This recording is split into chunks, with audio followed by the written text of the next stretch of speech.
तो welcome back all of you. आज next topic चल रहा है अल्कोहल्स, फिनॉल्स, इथर्स। पिछले 2 पार्ट्स आ चुके हैं तो उनको ज़रूर देख लो। जो लोग ऑनलाइन क्लासेस लेना चाह रहे हैं वो नीचे की ओर नंबर्स चल रहे हैं, उन पे बात करो।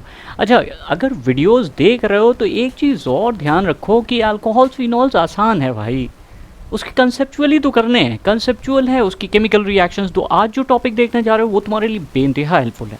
प्रॉब्लम आती है ना कि अगर मान लो उसके कंसेप्चुअल आ रहे हैं या उससे रिलेटेड कोई भी पार्ट आ रहा है तो वहाँ पे प्रॉब्लम आना शुरू हो चुकी है। कन्वर्जन्स कैसे करें, maximum time alcohols, aldehydes, ketones के ऊपर तुम्हें बहुत ज़्यादा क्वेश्चंस मिलेंगे और सबसे ज़्यादा आसान भी होते हैं। सिर्फ ध्यान से समझना है कि हो क्या रहा है। तो यहाँ पे हम लोग जो पार्ट उठाने जा रहे हैं उसको हम लोग कहने जा रहे हैं कौन सी, they are the chemical reactions given by alcohols and phenols. तो अभी तक की हम लोगों ने जो देखा वो प्रिपरेशन था। प्रिपरेशन के ऊपर भी कन्वर्जन्स कई बार आ सकते हैं, बहुत आसानी से हो भी जाएंगे। अगर कॉपी को उठाओगे या क्वेश्चंस करना शुरू करोगे, देखोगे क्वेश्चंस हो रहे हैं। लेकिन सेकंड पॉइंट है केमिकल रिएक्शंस के बारे में। तो अल्कोहल की केमिकल रिएक्शंस इंपॉर्टेंट हो जाती हैं, इनकी जो केमिकल रिएक्शन है वो इंपॉर्टेंट होती है। कैसे, ध्यान से देखो। देखो, अल्कोहल अगर हम बात करें तो अल्कोहल्स में 2 तरह की तुम्हें प्रायोरिटी की बात करनी है। अल्कोहल का जनरल फार्मूला तो ये होता है, ठीक है। तो यहाँ पे आर ग्रुप है, आर ग्रुप को तुम क्या जानते हो, एल्काइल ग्रुप्स होते हैं। एल्काइल का मतलब कोई भी अल्केन से जुड़ा हुआ। तो एक एग्जाम्पल, छोटा सा एग्जाम्पल उठा सकते हैं। सपोज करो CH3 CHH, हमें आसानी के लिए बताना पड़ रहा है, ऑक्सीजन और ये H। तो जो अल्कोहल होते हैं उसमें 2 तरह के बॉन्ड हैं। ध्यान से देखो, एक बॉन्ड ऑक्सीजन हाइड्रोजन वाला है, एक कार्बन और ऑक्सीजन का वाला है कि नहीं। 2 डिफरेंट टाइप से बॉन्ड हैं। ये भी टूट सकता है, ये भी टूट सकता है। हाँ, दोनों टूट सकते हैं। दोनों एक साथ नहीं टूटेंगे, लेकिन हाँ, ये बॉन्ड टूट सकता है, ये भी बॉन्ड टूट सकता है। तो अगर ये दोनों बॉन्ड डिफरेंट, दोनों के लिए अलग अलग एनर्जी लगती है। फिर दूसरा पॉइंट ये है कि एक के टूटने की वजह से तुम्हें बिल्कुल अलग टाइप की रिएक्शंस मिलती हैं, एक के टूटने की वजह से बिल्कुल अलग टाइप की रिएक्शंस। तो एग्जांपल देखो, जैसे अगर मान लो ये बॉन्ड टूट रहा है तो याद करो H+, जब भी कोई बॉन्ड हाइड्रोजन ऑक्सीजन से जुड़ा होता है और अगर वो H+ आयन निकालता है तो वो एसिड की तरह बिहेव करता है कि नहीं, क्लास 11 है ना। तो ये यहाँ पे अगर H+ आयन निकल रहा है तो ये एसिडिक की तरह बिहेव करेगा, अल्कोहल एसिड हो जाएगा। साथ में ये पार्ट इंपॉर्टेंट हो जाता है, न्यूक्लियोफाइल का रोल प्ले करता है। न्यूक्लियोफाइल क्या होते हैं, नेगेटिव चार्ज इन पे होता है। तो यहाँ पे तुम अगर गौर से देखो तो ये बनेगा CH3 CH2O- + H+। इसी को तो RO- कहते हैं, और RO- को ही तो एल्कोक्साइड आयन कहा गया है। एल्कोक्साइड आयन, अल्कोहल से जब H+ आयन निकाल देते हो जो चीज़ बचती है उसे कहते हैं एल्कोक्साइड। और दूसरी चीज़ इंपॉर्टेंट है कि एल्कोक्साइड आयन का यूज़ बड़ा इंपॉर्टेंट। जैसे ये कितने कार्बन का एल्कोक्साइड है, 2 कार्बन का, तो इथॉक्साइड। और इसका यूज़ जानते हो कहाँ है, बहुत ही इंपॉर्टेंट, बहुत ही क्रूशियल यूजेस होते हैं, खास करके विलियमसन ईथर सिंथेसिस में। एक और पार्ट है कि अगर मान लो ये बॉन्ड टूटता है तो तुम्हें, यानी कि अगर अल्कोहल में से ये बॉन्ड टूट रहा है तो एसिडिक है, अगर ये बॉन्ड टूट रहा है तो वो इलेक्ट्रोफाइल की तरह बिहेव करेगा। और ये पार्ट अगर H+ ये वाला टूट रहा है तो ये न्यूक्लियोफाइल की तरह बिहेव करेगा। देख रहे हो, ये न्यूक्लियोफाइल जनरेट हो रहा है। तो यहाँ पे ये 2 डिफरेंट टाइप की रिएक्शंस इनके बारे में तुम पढ़ने जा रहे हो। तो हम लोग जो सबसे पहली चीज़ पढ़ने जा रहे हैं उसको कहते हैं एसिडिक नेचर। क्वेश्चंस बहुत मिलेंगे, कंसेप्चुअल के भी होंगे, उसके ऊपर तुम्हें अरेंजमेंट आएगा, कैसे अरेंज करने हैं। तो बिना उसके तो तुम्हारा एसिडिक नेचर के ये काम होने से रहा। तो कैसे होने जा रहे हैं इस चीज़ को ध्यान से देखो।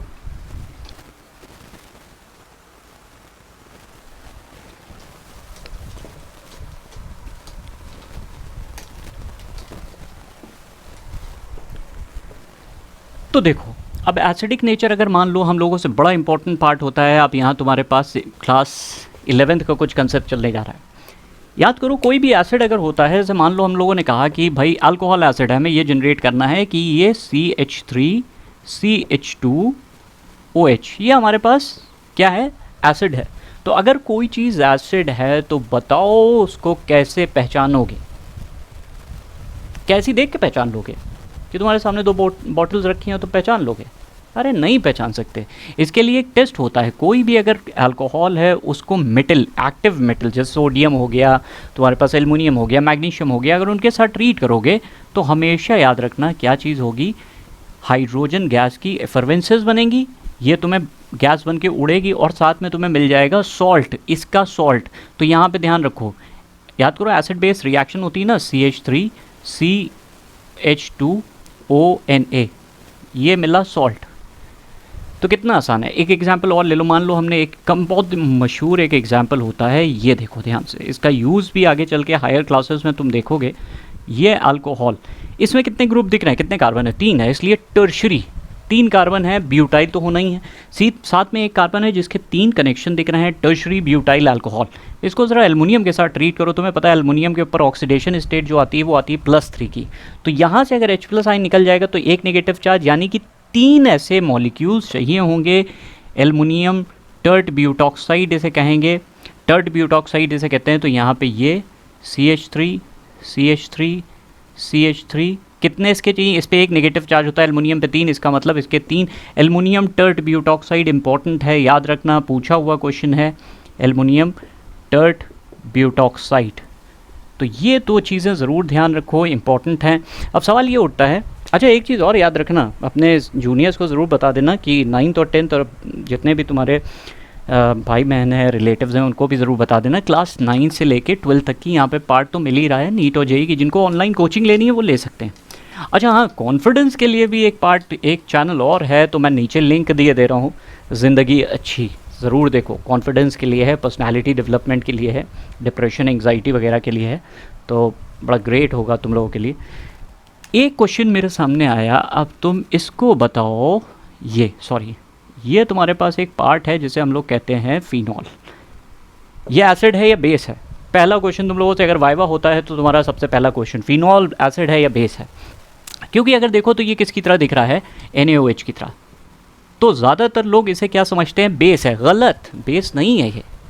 अरे फिनॉल कैसे बेस हो सकता है? देखो क्यों बेस नहीं है, ये एसिड है और ये टूटता है। देखो जब H+ आयन दे देगा तो जो चीज़ बचेगी वो क्या है, O पे negative charge plus H+ ion. ध्यान रखना, ये क्लास 11th का कंसेप्ट है। एसिड जब अपना H+ आयन दे देता है, जब अपना H+ आयन दे देगा तो वो जो बनेगा उसे कहते हैं कॉन्जुगेट बेस, कॉन्जुगेट बेस। तो यहाँ पे इसका नाम क्या है, फिनॉक्साइड आयन। हमें सिर्फ क्या चीज़ प्रूफ करनी होती है, ध्यान से याद रखना, बहुत इंपॉर्टेंट पार्ट है। कोई भी एसिड तभी स्ट्रांग हो सकता है जब उसका कॉन्जुगेट बेस वीक हो। लिख लो इसे, कॉन्जुगेट बेस वीक होगा या स्टेबल, बोलो, दोनों बातें एक ही। अगर कॉन्जुगेट बेस वीक है, अब तुम्हें समझ में नहीं आ रहा होगा, तुम्हें लग रहा है वीक और स्टेबल डिफरेंट है ना, नहीं। अगर कॉन्जुगेट बेस वीक बोलो या फिर स्टेबल बोलो, बात एक ही है। तो अगर ये हम प्रूफ कर दें कि किसी तरह से ये कॉन्जुगेट बेस वीक है तो एसिड स्ट्रांग हो जाएगा। पहली चीज़ तो ये एसिडिक है। एसिड का रीज़न क्या है कि ये H+ आयन देने के बाद क्या होता है, रेजोनेंस स्टेबलाइज्ड होता है। देखो अगर रेजोनेंस की कंडीशंस नहीं पता है तो ऊपर की ओर एक लिंक दे रहा हूँ, फिर से रेजोनेंस ज़रूर पढ़ लो।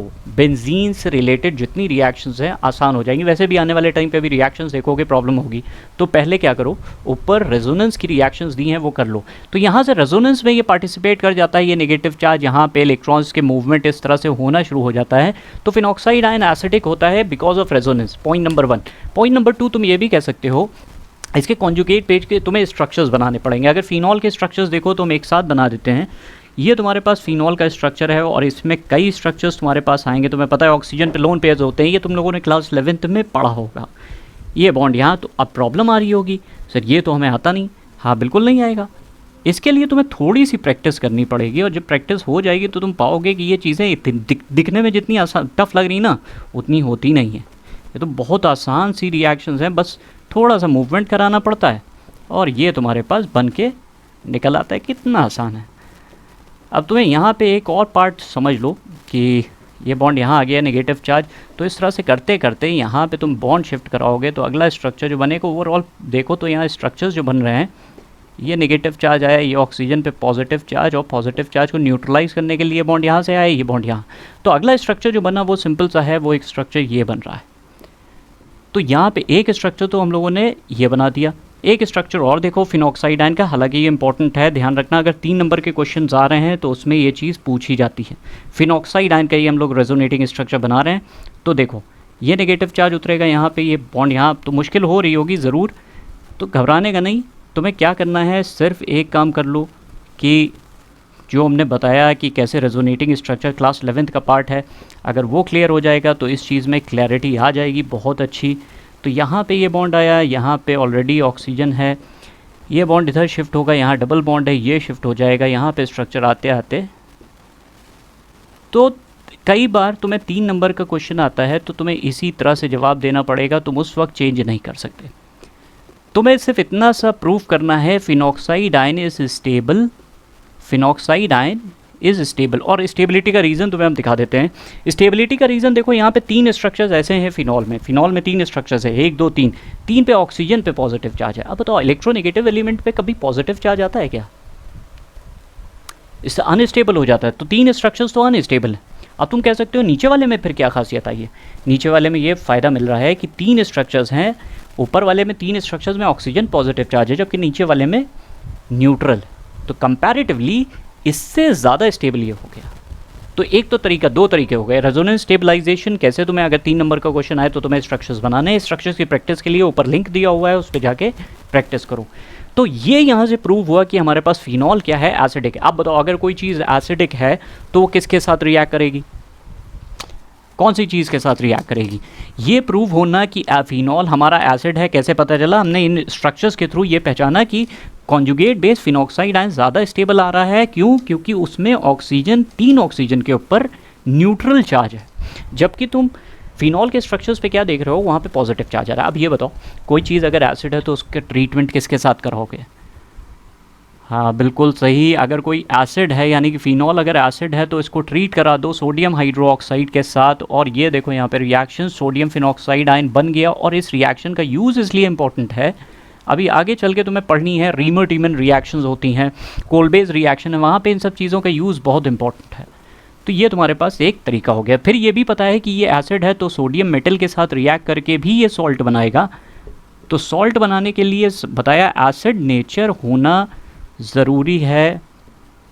अब सवाल मेरा एक आता है, प्राइमरी सेकेंडरी टर्शरी जानते होगे? अगर नहीं जानते हो तो लिंक में टाइम, जिस टाइम पे टर्शरी प्राइमरी सेकेंडरी बनाया वो टाइम का डिस्क्रिप्शन नीचे दिए दे रहा हूँ, ज़रूर पढ़ो। प्राइमरी सेकेंडरी और टर्शरी के हिसाब से क्या कहोगे? बहुत इंपॉर्टेंट, कई बार ये क्वेश्चन आया है कि 1 degree alcohol, 2 degree alcohol, 3 degree alcohol में। अब ये नहीं पता हो रहा होगा कि 1 डिग्री, 2 डिग्री, 3 डिग्री क्या है, तो ये तुम्हारी प्रॉब्लम है। सॉल्व करो कैसे, पीछे इसके वीडियोस में जाना, वहाँ पे लिंक चलो नीचे शेयर कर दे रहा हूँ, उसमें जाओ, वहाँ पे प्राइमरी सेकेंडरी और टर्शरी के बारे में बताया गया, वहाँ जाके पढ़ लो। अब सवाल ये है कि प्राइमरी सेकेंडरी, ये इतनी बार क्वेश्चन पूछा गया तुम सोच नहीं सकते, तो क्या प्रॉब्लम है? प्राइमरी सेकेंडरी और टर्शरी का एग्जाम्पल तुम्हें कैसे देना है? सेम वही तरीका, सेम वही कंसेप्ट। कॉन्जुगेट बेस किसका स्टेबल होगा या वीक होगा, वही एसिड स्ट्रॉन्ग हो जाएगा। तो हमेशा याद रखो सबसे ज़्यादा स्ट्रॉन्ग एसिड होता है 1 डिग्री, फिर 2 डिग्री, फिर 3 डिग्री। अब कैसे हो रहा है देखो, सपोज करो ये हमारे पास प्राइमरी अल्कोहल है, ये हमारे पास, अब यहाँ पे एक कंसेप्ट और इन्वॉल्व हो रहा है, अगर ध्यान करो तो एक कंसेप्ट और था जिसे हम लोग कहते थे क्या, इंडक्टिव इफेक्ट। याद आया इंडक्टिव इफेक्ट? जो एल्काइल ग्रुप्स होते हैं वो क्या होते हैं? Alkyl groups electron donating group होते हैं। अब ये क्या होता है इलेक्ट्रॉन डोनेट, मतलब ये इलेक्ट्रॉन को देते हैं। तो यहाँ पे पॉजिटिव चार्ज हटा दो, यहाँ पे हम लोगों ने H ले लिया। ये 3 एसिड्स हैं, प्राइमरी सेकेंडरी टर्शरी। चलो याद नहीं है तो ये देखो, फंक्शनल ग्रुप जिस कार्बन से जुड़ा हुआ है डायरेक्टली, उस कार्बन से अगर एक एल्काइल ग्रुप है तो उसे कहते हैं प्राइमरी। ये फंक्शनल ग्रुप इस कार्बन से जुड़ा हुआ है, इसके पास 2 एल्काइल ग्रुप है। सेकेंडरी 2 डिग्री, 2 का मतलब मिथाइल। ये देखो एक जिस कार्बन से डायरेक्टली जुड़ा है 3, इसका मतलब टर्शरी। तो इनसे H+ आयन निकालने के बाद जो स्पीशी बनी उसको बना लो पहले तो ये तुम्हारे पास आ गया नेगेटिव चार्ज। यहाँ पे तुम देख रहे हो जो स्पीशी बन के आई वो आई CH3 CH3, और यहाँ पे O- और थर्ड स्टेज में तुम देख रहे हो कि CH3 CH CH3, H हटा दो यहाँ से, CH3 और O-। ध्यान से याद रखना टर्शरी ग्रुप ये वाला ग्रुप सबसे ज़्यादा इलेक्ट्रॉन डोनेट करता है। अब देखो ऑक्सीजन पे ऑलरेडी नेगेटिव चार्ज है, क्या वो स्टेबल अपने आप को मानेगा? अरे कोई भी एलिमेंट अपने ऊपर चार्ज को नहीं बर्दाश्त करता, चाहे वो नेगेटिव हो पॉजिटिव हो। तो यहाँ पे ऑलरेडी इसके ऊपर नेगेटिव चार्ज है, नेगेटिव चार्ज का मतलब इसके पास इलेक्ट्रॉन ज़्यादा है, ये क्या करना चाहेगा? इलेक्ट्रॉन को ख़त्म करना। जबकि यहाँ पे ये टर्शरी ग्रुप क्या कर रहा है, इलेक्ट्रॉन डोनेट और करे दे रहा है। और सबसे ज़्यादा डोनेट कौन करता है? ये वाला ग्रुप, उसके बाद सेकेंडरी करता है, उसके बाद प्राइमरी। तो ध्यान से देखो सबसे ज़्यादा इलेक्ट्रॉन की जो डेंसिटी वो कहाँ है? यहाँ पे। तो क्या ये स्टेबल है? ऑक्सीजन स्टेबल है या अनस्टेबल है? अनस्टेबल है। अनस्टेबल का मतलब बोलो तो स्ट्रॉन्ग, अनस्टेबल बोलो या फिर बोलो स्ट्रॉन्ग, दोनों बातें एक ही होती हैं। तो अगर इसका कॉन्जुगेट बेस स्ट्रॉन्ग हो गया तो ये एसिड क्या हो गया, वीक हो गया कि नहीं। जो स्ट्रॉन्ग होगा उसका एसिड वीक, तो ये वीक देखो यहाँ पे लिखा हुआ है। तो सबसे ज़्यादा एसिडिक कौन सा हो गया, प्राइमरी, सेकेंडरी और टर्शरी। इसके बाद भी हमारे पास एक पॉइंट बनता है, उसके बारे में भी डिस्कशन होगा। देखो एक पॉइंट आता है कि फिनॉल या अल्कोहल्स वगैरह, इनकी अगर कंडीशंस को देखो तो हम लोगों ने ये चीज़ देख रही, प्राइमरी, सेकेंडरी और टर्शरी में हमें पता चल रहा है कि एसिडिक नेचर आ रहा है। अब एक और पॉइंट होता है, तुमने एक और पॉइंट दिखा दें, अल्कोहल एसिडिक नेचर के होते हैं, इसका एक और प्रूफ भी पूछा जाता है। बताओ वो कौन सा प्रूफ है, ईस्टरिफिकेशन। ईस्टरिफिकेशन कई बार क्वेश्चन पूछा हुआ, ईस्टरिफिकेशन। ईस्टरिफिकेशन का मतलब ईस्टर बनाने का तरीका।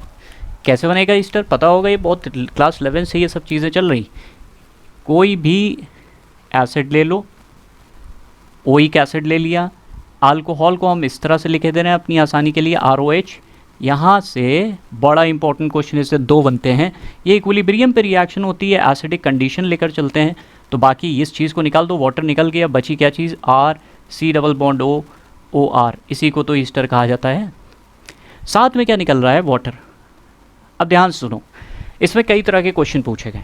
पहला क्वेश्चन तो यही पूछा गया है कि अल्कोहल से H+ आयन जा रहा है कि एसिड से। हमेशा याद रखना, क्योंकि ये एसिडिक नेचर को, किसके एसिडिक नेचर को, अल्कोहल एसिडिक है कि नहीं, ये नेचर ये कौन बताएगा। ये एक्सपेरिमेंट भी बताता है कि यहाँ से H जो निकल रहा है वो कौन दे रहा है, अल्कोहल। और तुम एक चीज़ और नोटिस करो, यहाँ ईस्टर बन रहा है, ली चैटलियर प्रिंसिपल। अब क्वेश्चन ये पूछा गया है कि ये बताओ, अगर हम चाहते हैं ईस्टर ज़्यादा से ज़्यादा बने, अमाउंट उसका ज़्यादा बने, तो हमें क्या करना पड़ेगा, हमें वाटर को रिमूव करना पड़ेगा।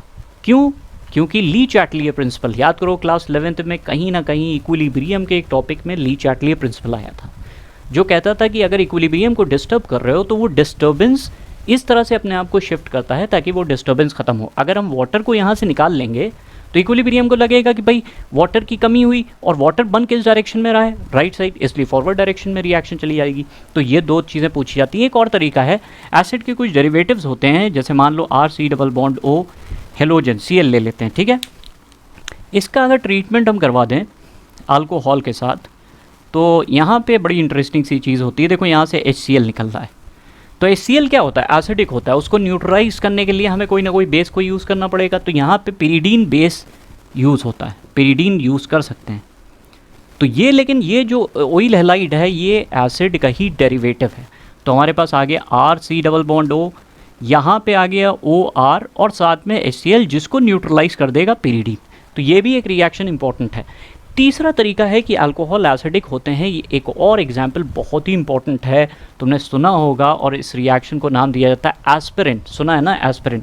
तो एस्पिरिन कैसे बनाया जाता है, देखो इस कंपाउंड को याद रखो। पहले तो इस कंपाउंड को हम लोग कहते हैं सैलिसिलिक एसिड। क्या कहते हैं, सैलिसिलिक एसिड। एक कंपाउंड और होता है, इसे ध्यान से देखना, इस कंपाउंड का यूज़ बहुत ज़्यादा हुआ है, CH3 C+O O CH3। इस ग्रुप को कहा जाता है एसिटिक एनहाइड्राइड। दो एसिड के मॉलिक्यूल, इस तरह से दो एसिड के मॉलिक्यूल लिए, उनसे वाटर निकाल दिया, देखो एनहाइड्राइड। अगर दो मॉलिक्यूल इसके लो, वाटर मॉलिक्यूल निकाल दो, यही तो बनेगा। अब ज़रा देखो यहाँ पे हुआ क्या है, ये यहाँ से H, ये इसके साथ क्या बन रहा है इस डिब्बे में, CH3 C+O OH, एसिड निकल गया, बची जो चीज़ वो आके जुड़ गई। और इस रिएक्शन को कराने के लिए एसिडिक मीडियम का यूज़ होता है। एसिटाइलेशन, अगर क्वेश्चन पूछा जाए तो इसी को ही कहते हैं एसिटाइलेशन। यहाँ पे O है, C+O CH3 और साथ में यहाँ पे COOH है, इसी को ही कहते हैं एस्पिरिन, इसी को कहा गया एस्पिरिन। तो कितना आसान चीज़ है। तो कितने कितने नेचर हो गए जो तुम्हें बता रहे हैं कि ये कंपाउंड, ये मॉलिक्यूल जो है वो एसिड है। पहली चीज़ तो तुम्हें यही पता है कि वो मेटल के साथ रिएक्ट करके क्या बना रही, हाइड्रोजन गैस की एफरवेंसेस बना रही। दूसरा तरीका एफरवेंसेस, ईस्टरिफिकेशन एक प्रोसेस है जो ये बता रहा है तुम्हें कि भाई जो तुम्हारा अल्कोहल होता है वो क्या होता है, एसिडिक नेचर का होता है। तीसरी चीज़ इंपॉर्टेंट क्या बता रही, तीसरी चीज़ तुम्हारे पास एस्पिरिन का प्रिपरेशन है। ये तीन एसिडिक नेचर हैं, कुछ और भी इंपॉर्टेंट हैं। अब जैसे एग्जाम्पल एक और दिया जाता है, अब पूछा जाता है, जैसे एग्जाम्पल देखो, तुम्हें ये पता चल गया है कि फिनॉल हमारा एसिडिक है कि नहीं। अब देखते हैं कि कोई चीज़ अगर हम इस पर जोड़ दें तो क्या असर होता है। जैसे एग्जाम्पल, हमेशा याद रखना एक पॉइंट, एसिडिक नेचर जो होता है वो डायरेक्टली प्रोपोर्शनल होता है कितने ग्रुप माइनस आई इफेक्ट वाले। माइनस आई इफेक्ट का मतलब क्या होता है, इलेक्ट्रॉन विड्रॉइंग, और इन्वर्सली प्रोपोर्शनल होता है प्लस आई इफेक्ट के। तो बड़ा सिंपल सा कंसेप्ट है। तो यहाँ से तुम इसी कंसेप्ट को यूज़ करके ज़रा एक चीज़ बताओ, ये हमने मान लो एक अल्कोहल, तुम्हें पता है फिनॉल एसिडिक है, अगर हमने इस जगह पे CH3 लगा दिया और एक और मॉलिक्यूल लिया, ये OH लिया, और यहाँ पे हमने NO2 लगा दिया। अब याद रखो NO2 एक बहुत स्ट्रॉन्ग इलेक्ट्रॉन विड्रॉइंग ग्रुप है जो क्या करता है, इलेक्ट्रॉन को पुल कर लेता है। तुम साफ साफ बता दो कौन ज़्यादा एसिडिक है। इस वाले ग्रुप में देखो NO2 लगा है जो इलेक्ट्रॉन विड्रॉइंग है, और एसिडिक नेचर इलेक्ट्रॉन विड्रॉइंग के ऊपर डिपेंड होता है, इसका मतलब ये ज़्यादा एसिडिक है। मिथाइल ग्रुप क्या होता है, इलेक्ट्रॉन डोनेटिंग। एल्काइल ग्रुप्स क्या होते हैं, इलेक्ट्रॉन डोनेटिंग। लिख लो कहीं पे, बिल्कुल इंपॉर्टेंट है। तो मिथाइल ग्रुप इलेक्ट्रॉन डोनेटिंग है जिसकी वजह से ये कम एसिडिक होगा। एक और चीज़ देखो, अब ये क्वेश्चन ले लिया, एक और इन दोनों में ज़रा कंपेयर करो कि अगर मान लो हमने यहाँ पे फिनॉल लिया, यहाँ पे NO2 लिया, यहाँ पे एक NO2 ले लिया, अब इन दोनों में कौन ज़्यादा एसिडिक होगा। यहाँ पे 2 NO2 ग्रुप हैं, यानी कि माइनस आई इफेक्ट और ज़्यादा लग रहा है, तो ये ज़्यादा एसिडिक हो गया, ये कम हो गया। तीसरी और इम्पॉर्टेंट चीज़, इस मॉलिक्यूल के बारे में क्या कहोगे, ये मॉलिक्यूल क्या होगा। यहाँ पे एक NO2 लगा, एक यहाँ NO2 लगा, एक NO2 यहाँ लगा, सबसे ज़्यादा एसिडिक होगा। इसी का नाम तो होता है पिक्रिक एसिड, इसी को बोला जाता है पिक्रिक एसिड। IUPAC नेम कई बार पूछा गया है, 2,4,6 ट्राइनाइट्रोफिनॉल। हाँ, यही है picric acid, picric, PICRIC, picric acid इसी को कहते हैं। तो ये तुम्हारे पास कुछ कैसे याद रखना कैसे है, तुम्हें acidic nature is directly proportional to minus I effect. तो अगर माइनस आई इफेक्ट ज़्यादा लग रहा है तो इसका मतलब वो मॉलिक्यूल क्या होगा, एसिडिक। और अगर प्लस आई इफेक्ट लग रहा है तो उसकी एसिडिटी कम हो जाती है। ध्यान रखना इस चीज़ का। तो ये 2 पार्ट होने के बाद तुम्हारे पास नेक्स्ट पार्ट आता है। अब हम लोग ने देख लिया कि एसिडिक नेचर जो हो रहा है वो किस वजह से हो रहा है, OH बॉन्ड की वजह से।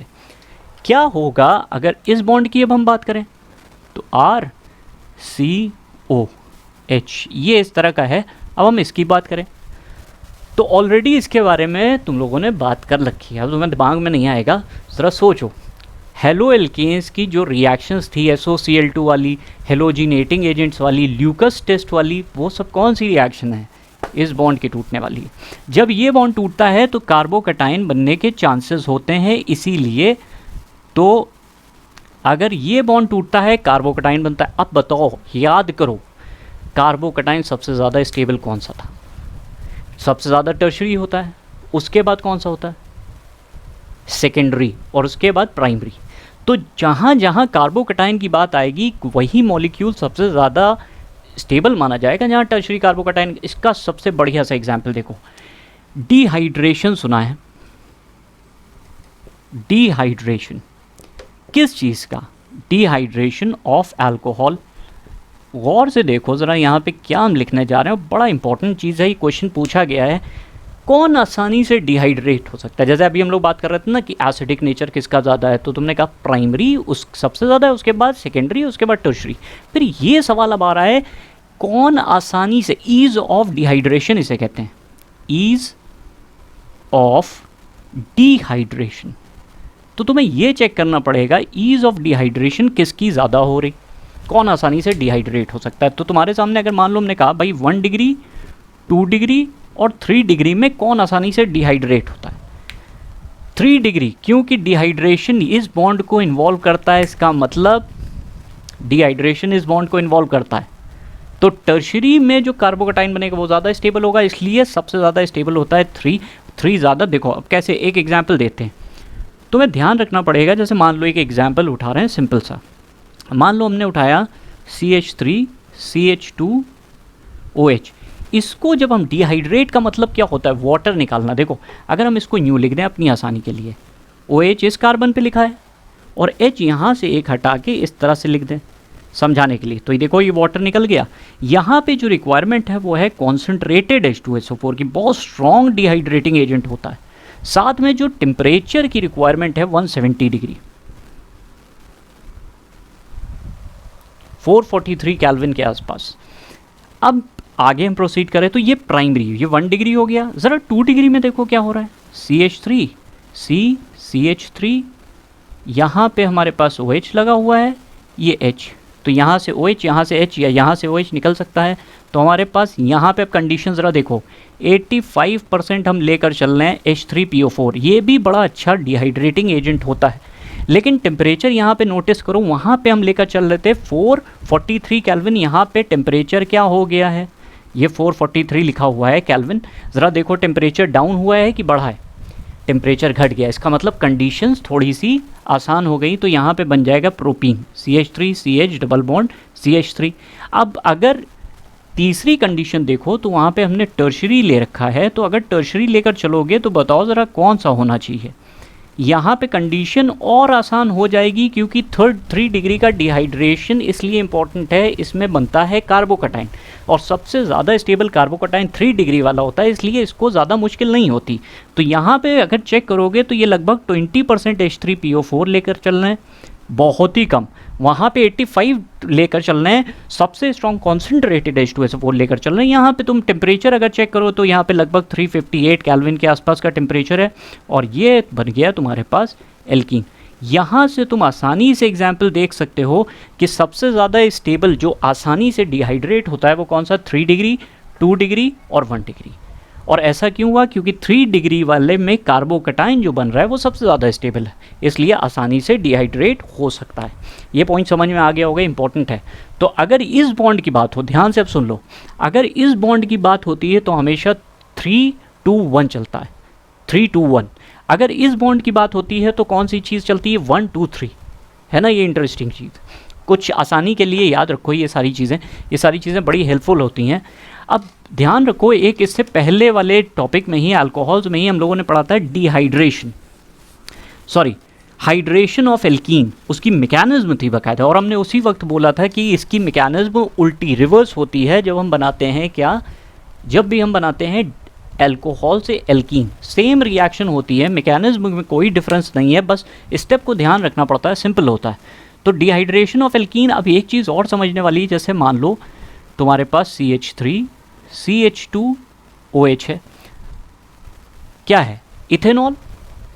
अब अगर हम यहाँ पे याद रखना, डिहाइड्रेशन जो है वो टेम्परेचर डिपेंडेंट है, तो अगर 413 केल्विन टेम्परेचर ले रहे हो H+ आयन की प्रेजेंस में, तो याद रखना ये क्या बना रहा है, ether, CH3 CH2O CH2 CH3, इसी को कहते हैं डाईइथाइल ईथर। ये पुराने ज़माने में एनेस्थेटिक की तरह भी यूज़ होता था, मतलब बेहोशी के लाने के लिए किसी का ऑपरेशन हो रहा है तो उसको एनेस्थीसिया दिया जाता था, पहले ये यूज़ होता था। अगर इसमें 443 केल्विन टेम्परेचर रख दो एसिड की प्रेजेंस में, ज़रा कहानी में ट्विस्ट देखो, क्या बन रहा है, एल्कीन। यहीं पे धोखा खा जाते हो तुम लोग। टेम्परेचर देखा करो, क्योंकि alcohol temperature based reaction dehydration show करता है। तो अगर टेम्परेचर कितना आ रहा है, 443, तो याद रखना वहाँ क्या बनेगा, एल्कीन। और अगर वहाँ पे 413 केल्विन टेम्परेचर है तो क्या बनेगा, ईथर। और यहाँ पे बहुत ज़्यादा प्रॉब्लम्स होती हैं, इस चीज़ को ध्यान रखना। तो 3 पॉइंट्स होने के बाद नेक्स्ट पॉइंट हम लोग क्या देखने जा रहे हैं कि मैकेनिज्म की बात अगर करें तो मैकेनिज्म भी इसी के साथ ही चल रही, देखते जाओ। मैकेनिज्म भी बहुत आसान है डिहाइड्रेशन की, हालांकि ये पहले भी हुआ है, तो लिंक मैं नीचे दिए दे रहा हूँ, जहाँ पे हम लोगों ने पढ़ा है हाइड्रेशन ऑफ एल्कीन। हम लोग अब इस रिवर्स करने जा रहे हैं अल्कोहल का डिहाइड्रेशन। तो स्टेप नंबर 1 क्या होता है, प्रोटोनेशन। प्रोटोनेशन का मतलब ही क्या होता है, प्रोटॉन का एडिशन। तो यहाँ मान लो हमने लिया CH3 CH2OH ले लिया, और यहाँ पे H+ आयन कभी फ्री नहीं रहता, सॉल्यूशन में कभी फ्री नहीं रहता, तो हम इसको न्यू लिखकर चल रहे हैं H3O+। H+ इसका मतलब ही होता है H+ आयन। तो यहाँ से ये H+ आयन ऑक्सीजन पे लोन पेयर्स हैं, क्या इसे आसानी से नहीं दे सकता। तो स्टेप नंबर 1 क्या हुआ, प्रोटोनेशन हुआ, जिसकी वजह से CH3 CH2O oxygen positive charge आएगा कि नहीं, साथ में वाटर मॉलिक्यूल निकल गया, हमें इससे मतलब नहीं, ये रिएक्शन इक्विलिब्रियम पे चल रही। तो हमारे पास सबसे पहली चीज़ ये बनी। अब तुम्हें साफ साफ दिख रहा है कि ऑक्सीजन पे पॉजिटिव चार्ज आया, अनस्टेबिलिटी बढ़ी, इसका मतलब अगले ही स्टेप में ये क्या करेगा, रिमूवल ऑफ क्या होना चाहिए, removal of water. Removal of water होते ही क्या चीज़ होगी, CH3OH2 पॉजिटिव। यहाँ से जैसी वाटर मॉलिक्यूल निकला, कार्बन पे कौन सा चार्ज आया, पॉजिटिव आया कि नहीं। और इसीलिए हम लोग कह रहे थे 3-2-1, क्योंकि जब भी डिहाइड्रेशन होता है उसमें कार्बोकटाइन बनता है, और कार्बोकटाइन बहुत ही इंपॉर्टेंट स्पीशी में से एक है। अब देखो यहाँ पे ये हो गया, तो दूसरा स्टेप। और तीसरे स्टेप में क्या होगा, रिमूव करेगा H+ आयन को, रिमूवल ऑफ H+ आयन। तो रिमूवल ऑफ H+ आयन कहाँ से होगा, देखते जाओ।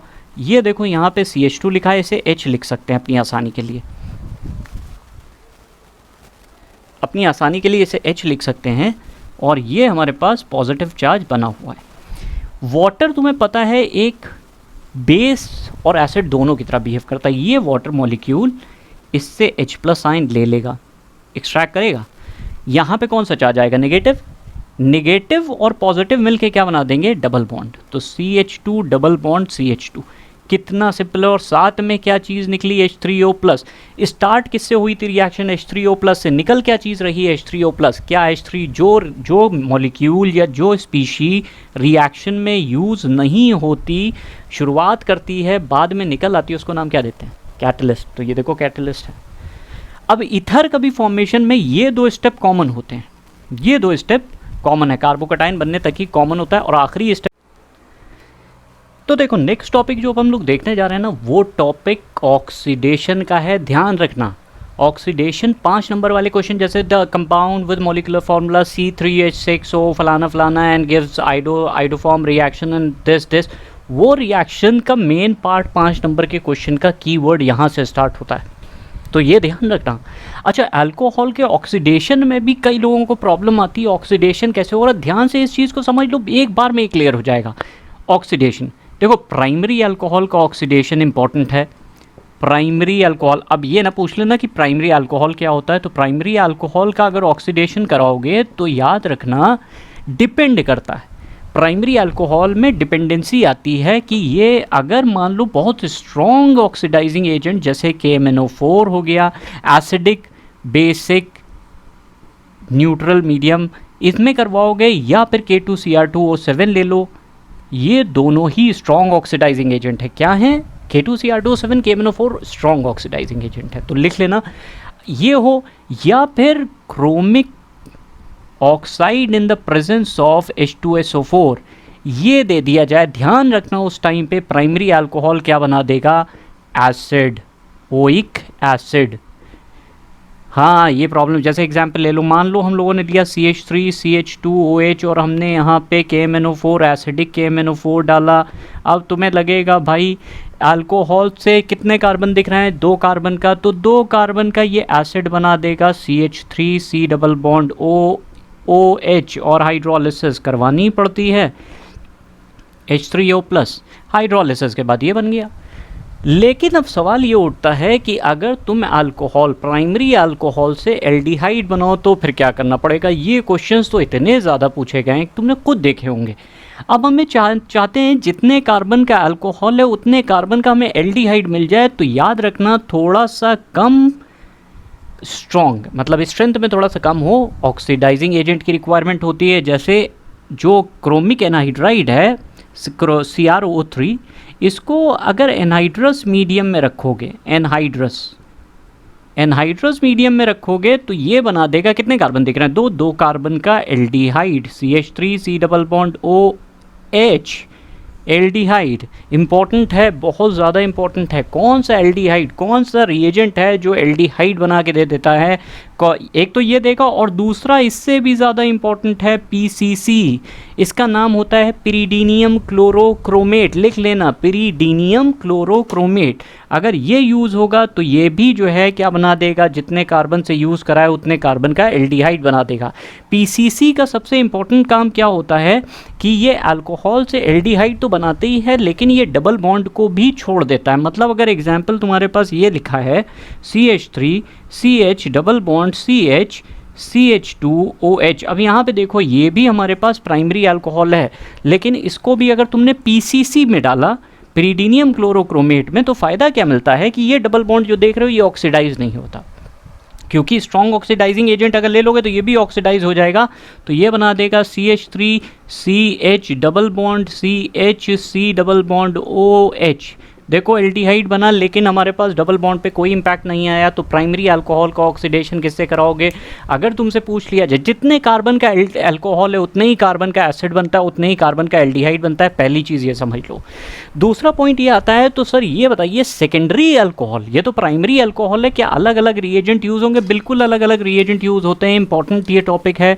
अब यहाँ मान लो तुमसे दूसरा पार्ट पूछा गया कि भाई हमें सेकेंडरी अल्कोहल को ऑक्सीडाइज करना है। अब यहाँ से कहानी शुरू होती है सेकेंडरी अल्कोहल का ऑक्सीडेशन। जैसे मान लो सेकेंडरी अल्कोहल हमने ये ले लिया CH3OH। अब ये सेकेंडरी अल्कोहल है और सेकेंडरी अल्कोहल को तुमने ऑक्सीडाइज कराने की कोशिश करी। सेकेंडरी अल्कोहल को ऑक्सीडाइज कराने के लिए हम लोगों ने यूज़ करना है क्रोमिक एनाइड्राइड CrO3 का। ये क्या करेगा? देखो है बड़ी आसान सी रिएक्शन। ये देखो यहाँ पे हाइड्रोजन ये दो दिख रहे हैं, निकाल दो।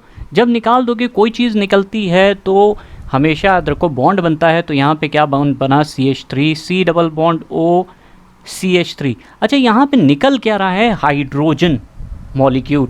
हाइड्रोजन निकलना, निकलने का मतलब होता है डी क्या चीज़ निकल रही? हाइड्रोजन। डीहाइड्रोजिनेशन, हाइड्रोजन निकलना भी एक तरह का ऑक्सीडेशन प्रोसेस है। ये बन गया हमारे पास कीटोन।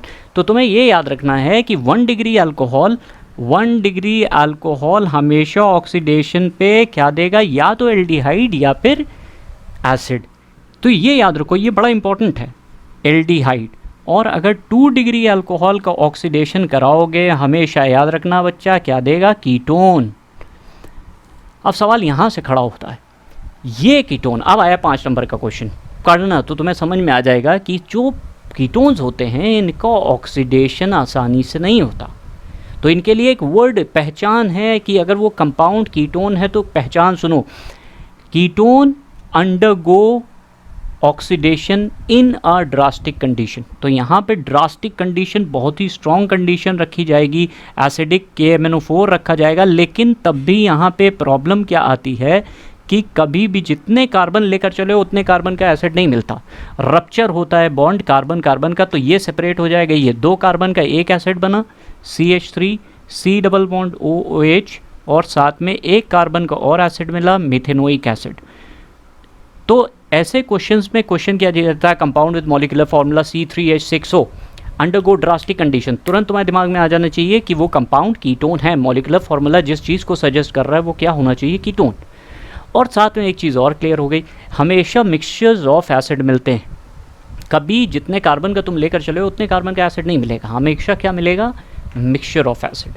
तो तुम नोटिस करो कि प्राइमरी अल्कोहल और सेकेंडरी अल्कोहल की ऑक्सीडेशन में कितना डिफरेंस आ रहा है ना। उससे भी ज़्यादा एक खूब क्वेश्चन पूछा जाता है, वो है टर्शरी अल्कोहल का। तो अगर मान लो टर्शरी अल्कोहल लेकर चले, ये मान लो टर्शरी अल्कोहल लिया। अब टर्शरी अल्कोहल की प्रॉब्लम ये होती है कि टर्शरी अल्कोहल ऑक्सीडाइज ना होके, डिहाइड्रोजिनेट ना होके, हाइड्रोजन नहीं निकलते, डिहाइड्रेशन होता है। तुम अगर यहाँ पे कोई भी ऑक्सीडेशन करवा लो तो क्या होगा? OH यहाँ से और H यहाँ से निकल जाता है। तो यहाँ से क्या हो रहा है? डिहाइड्रेशन। ऊपर वाले दोनों केसेस में क्या हुआ है? डिहाइड्रोजिनेशन। यहाँ के केस में क्या पा रहे हो? डिहाइड्रोजिनेशन। तो टर्शरी अल्कोहल के जहाँ पे भी केसेस होंगे वहाँ हमेशा याद रखना कि टर्शरी अल्कोहल क्या बनाता है? उसका अगर ऑक्सीडेशन वगैरह करवाओगे ना वो एल्कीन बनाता है, डिहाइड्रेशन होता है। जबकि बाकी प्राइमरी अल्कोहल, सेकेंडरी अल्कोहल का ऑक्सीडेशन रिएजेंट पे डिपेंड हो रहा है। अगर स्ट्रॉन्ग रिएजेंट है तो वो एसिड बना देता है, अगर वीक है तो एल्डिहाइड, स्पेशली कौन सा? PCC, pyridinium chlorochromate.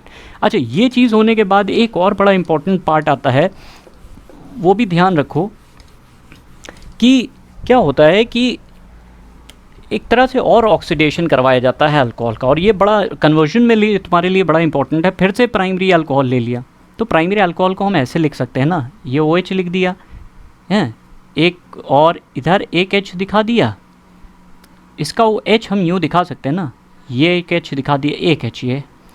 अगर तुमने कॉपर या सिल्वर लिया, कौन सा? कॉपर 573 केल्विन, रट डालो इस चीज़ को, 573 केल्विन। पूछा एक और जाता है कि कॉपर के अलावा भी कोई चीज़ यूज़ कर सकते हैं? सिल्वर को यूज़ कर सकते हो, तो यहाँ से भी देखो हाइड्रोजन निकल रहा है, डीहाइड्रोजिनेशन प्रोसेस है, इस कार्बन और इस कार्बन के बीच में डबल बॉन्ड आएगा। डबल बॉन्ड क्यों आएगा? क्योंकि वैलेंसी को मेंटेन करना है। तो CH3 CH, या इसको H को यूँ दिखा दो, ये देखो यहाँ पे एल्डिहाइड बन गया। यही तुम सेकेंडरी अल्कोहल लेकर चलो ज़रा। अभी हम लोगों ने क्या कहा है, सेकेंडरी अल्कोहल हमेशा क्या बनाता है, सेकेंडरी अल्कोहल क्या बनाता है, कीटोन। तो देखो डिहाइड्रोजिनेशन हो रहा है, टेम्परेचर सेम यही लेकर चलो, CH3 C double bond O CH3, कितना सिंपल है। और आखिरी फिर से टर्शरी अल्कोहल लेकर चलोगे, क्या बनेगा, डिहाइड्रेट हो जाएगा। तो CH3 C CH3 यहाँ पे लेकर चले, CH3 लेकर चले, OH लेकर चले, क्या होगा, डिहाइड्रेशन होने के बाद एल्कीन बन जाएगा। तो डिहाइड्रेशन क्यों होता है टर्शरी अल्कोहल में, याद करो हमने बताया है कि कार्बोकटाइन यहाँ बनता है, और कार्बोकटाइन बहुत ही स्टेबल होता है, इसलिए वो क्या बना देता है, एल्कीन बना के छोड़ता है। यहाँ तक कि पॉइंट क्लियर हो गया होगा। अब सवाल ये उठता है, नेक्स्ट पार्ट हम लोगों के और इम्पोर्टेंट चलते हैं कि अगर ये चीज़ हो गई तो नेक्स्ट पार्ट हम लोग क्या देखने जा रहे हैं, अगले पार्ट में हम लोग मिलने जा रहे हैं। इससे भी इम्पोर्टेंट ज़रूर याद रखना, ज़िंदगी अच्छी है देखो एक अच्छा चैनल है, उससे तुम्हारा कॉन्फिडेंस बूस्ट अप होगा। जो लोग ऑनलाइन क्लासेस लेना चाह रहे हैं वो नीचे की ओर लिंक चल रहा है, ऑनलाइन क्लासेस ले सकते हो। अभी टाइम है, बोर्ड्स के एग्ज़ाम आएंगे, नीट जेई जो लोग लेना चाह रहे हैं वो लोग भी अप्लाई कर सकते हैं। अपने सीनियर्स अपने जूनियर्स को बताओ, क्लास 9th वाले बच्चे जो तुम्हारे दोस्त हैं या भाई हैं, रिलेटिव्स हैं, उनको बताओ इस चैनल के बारे में। Let them also feel good about chemistry. तो याद रखो, जिन लोगों को ऑनलाइन क्लासेस लेनी वो तो कांटेक्ट कर सकते हो, ठीक है। नेक्स्ट में मिलते हैं हम लोग फिनॉल की इंपॉर्टेंट रिएक्शंस की, फिनॉल की रिएक्शंस कैसे होंगी देखते जाओ, बहुत इंटरेस्टिंग टॉपिक है। Thank you.